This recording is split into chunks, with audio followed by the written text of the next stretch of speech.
1939. Europe on the brink of war. The free world was in danger of complete annihilation. The autocrats were so close to triumph, and a victory for both or either of them could have cost millions of lives and resulted in decades of enslavement. Polish Film Chronicle presents It Could Have Been That Way.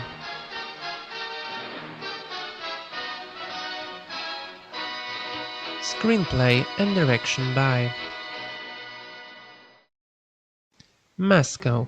The conspiracy against world peace has become a fact. Two war criminals plan a joint aggression against Poland. In the Kremlin, the signing ceremony of the pact between Hitler and Stalin, formally called the Ribbentrop-Molotov Pact.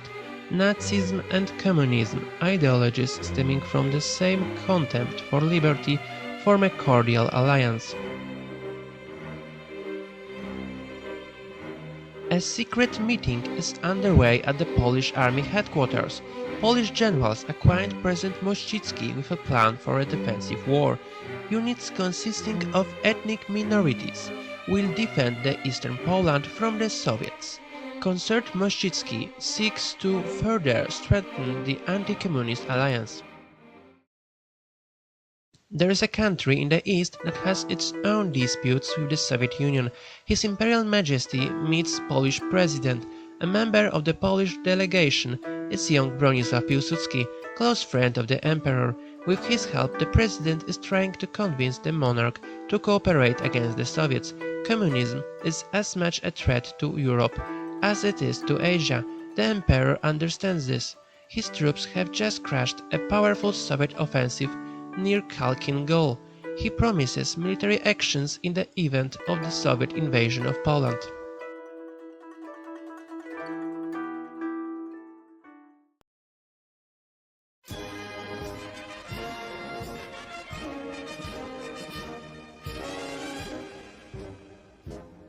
September 1st, 1939. German troops invade Poland without formal declaration of war. According to the Plan West, most of Polish forces face the Wehrmacht. However, their main line of defense runs along the main rivers, the Vistula and the San. In Pomerania, Silesia and Greater Poland, Polish armies conduct the lying operations. September 3rd, France and Great Britain declare war on Germany, but their troops remain idle.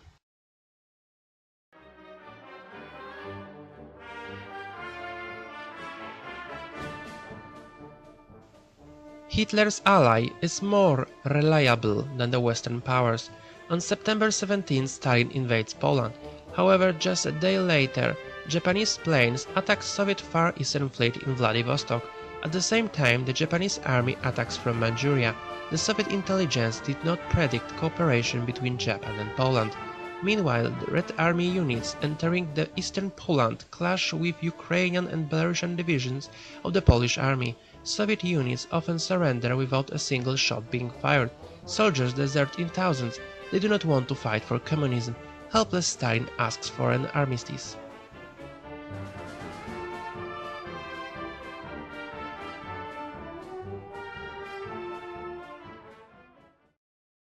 Second half of September. Without Stalin's support, the German blitzkrieg loses its momentum. The German offensive bogs down on the Vistula line. Positional fighting begins. The fortified Romanian bridgehead is the hard core of Polish defense. The West finally begins to provide real help. Military aid from Western allies reaches Poland via Romania. Tanks, planes, fuel, ammunition. The strategic regrouping planned by the Supreme Command has been successful. Large units of the Polish army have withdrawn to the Vistula and San line. The Poznań and Modlin armies under the command of General Kutrzeba defend the strategic triangle of Warsaw, Modlin, Zegrze. The French meanwhile bravely drop leaflets from planes encouraging the Germans to surrender. France feels safe.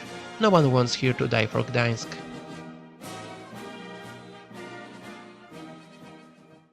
Newly elected Prime Minister Churchill is displeased with the French. British Empire needs a better ally to defeat the Germans. To achieve this, together with General Anders, the British Prime Minister travels to America. There, they convince the chiefs of staff to intervene in Europe.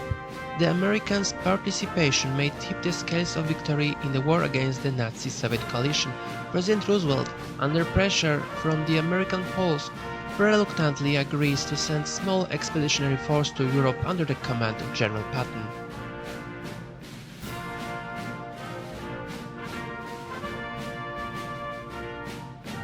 In the spring of 1940, the American Expeditionary Force arrives in Europe in order to mislead the Germans as to the real direction of Patton's offensive.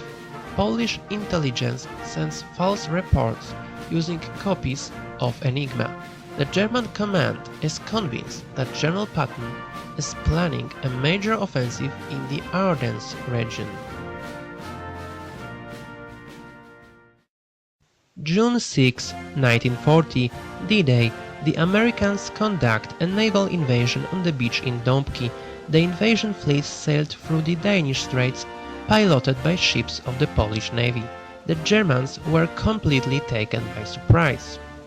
At the same time, General Kutrzeba launched a counter-offensive and pushed the Germans back from Warsaw. American and Polish troops meet over the Noteć River. Polish aces of the air, Witold Urbanowicz and Jan Zumbach, lead the Kościuszko squadron and escort a bombing expedition of Polish wash bombers on Berlin.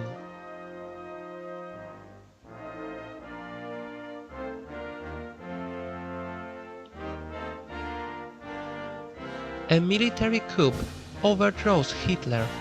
The Germans capitulate.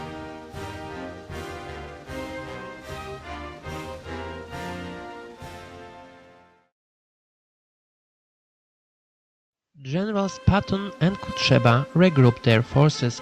In 1941, the offensive on Moscow begins. The NKVD intensifies terror, but the effect is the opposite of what was intended. Poles and Americans are welcomed even more as the liberators. Anti-Soviet uprisings break out in Belarus and Ukraine. The Belarusian units of the Polish army occupy Minsk. Ataman Shevchenko and General Maciek's armored units enter Kiev. The Japanese liberate the gulags in Kamchatka, occupy Siberia, and dismantle Soviet rule in the Russian Far East. In Moscow, at the Kremlin, representatives of the victorious coalition, President Mościcki, Prime Minister Churchill, Emperor Hirohito, Generals Patton and Anders, and Ataman Shevchenko received the act of unconditional surrender of the Soviet Union. Belarus, Ukraine, and the remaining republics of the former USSR will henceforth be independent states.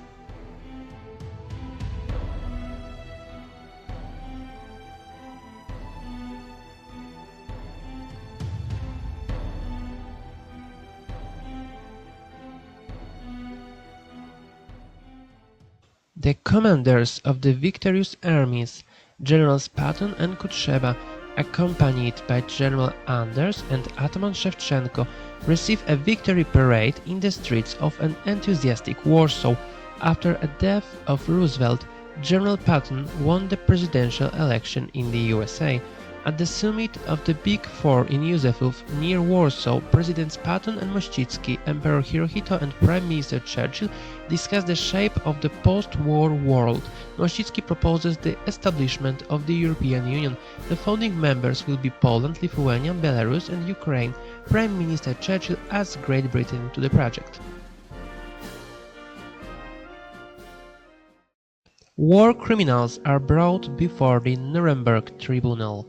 There are many of them: Goering, Jodl, Hess, Beria, Molotov, Khrushchev, but above all Adolf Hitler and Joseph Stalin. They are accused of conspiring to bring about a world war and murder millions of citizens of neighboring countries.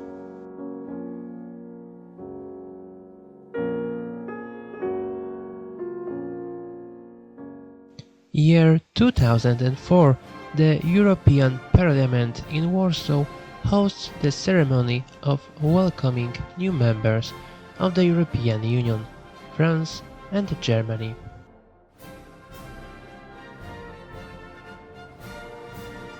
It could have been that way.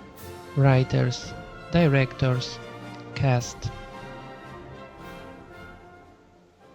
Photography, blue box photography, camera operators, costume designers, props designer, makeup, makeup assistant, visuals, sound, VCR operator, lighting, studio engineer, polish reader, original music, stills, set operations, graphics, editing, executive producer, producer.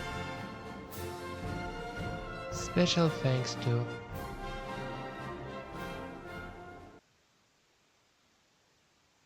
film uses materials of WF, DEF, English reader Mr. Underek.